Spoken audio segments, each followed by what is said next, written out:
focus on one thing at a time. So to focus on one thought at a time, or to focus on one movement at a time. Yep. So for example, in Rocky Mountain, with what we were doing with picking out the solfa notes, so if we have a Ray in this hand, that's differentiation. We've got to remember which note we're doing and which hand we're doing it in. Yep. All of the activities we've done today involved a lot of left and right. Yep. Can the brain differentiate the left side of the body from the right side of the body? We've also done a lot of top and bottom. Yeah? So there's that, a lot of people forget about the top and the bottom. We do so much left and right, we forget about the top and the bottom. Yeah? Can we separate legs from arms? Can we separate head from knees, etc.? That's all differentiation. Interhemispheric integration. Yeah? That is the ability of the two hemispheres of the brain to work together. And we need them to work together for basically every function we do every single day. Nearly every behaviour or act that we do relies on interhemispheric integration. Yeah? There are some people, I have one client who does not have a corpus callosum. So the corpus callosum goes down the centre of the brain and actually integrates both hemispheres. There are people born without a corpus callosum, or they only have a partial corpus callosum. Yeah?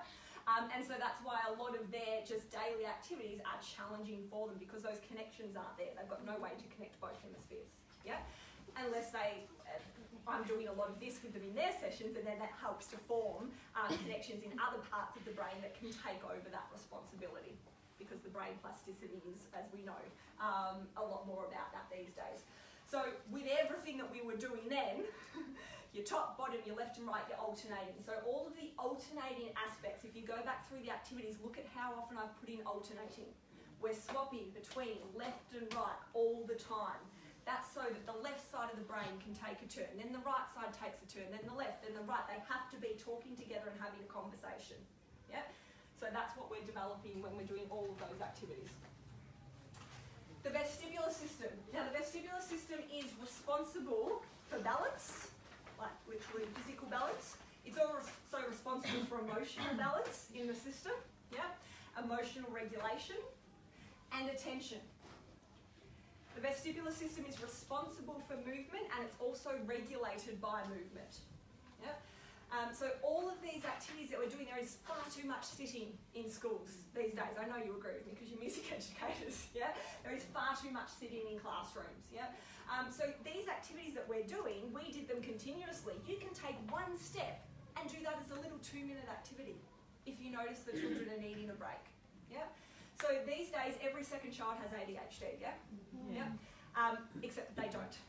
They need to just be doing more movement, yeah? But not just any movement. Any movement is great, but this specific targeted movement through the activities that I've given you today. So all the activities I've given you, the songs obviously aren't mine, but the activities are. I've created those activities specifically based on the needs of my clients, yeah? But what I want you to do is take them and use them and adapt them for your students, yeah? So we're developing that vestibular sense as well. So just by doing that, without even getting the students to focus on concentrating or trying to teach them listening or concentrating skills, we're doing them naturally through those activities. And that's just a diagram for you. Some of you may not have seen something presented like that. So that's our corpus callosum that I mentioned before that runs down the centre of the brain to connect both hemispheres. But you can see that the motor cortex and the sensory cortex go across both hemispheres. So what are we doing when we're doing all of these activities? We're moving. So we are activating both sides of the brain. What else are we doing?